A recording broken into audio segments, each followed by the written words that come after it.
Deep breathing योगाचे 3 प्रकार आहेत. त्याच्यामध्ये पहिला प्रकार आहे श्वास आतमध्ये घेणे, स्लोली श्वास बाहेर सोडणे,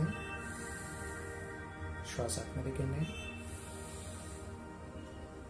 बाहेर सोडणे. दुसरा प्रकार आहे श्वास आतमध्ये घेणे, होल्ड करणे,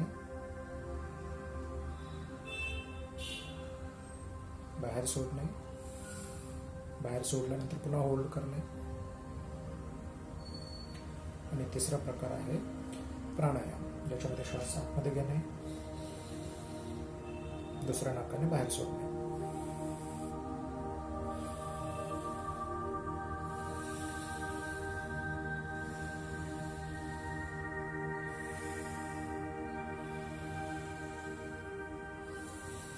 आणि हे तिन्ही प्रकार मिळून तुम्हाला 10 मिनिट करायचं आहे सकाळी.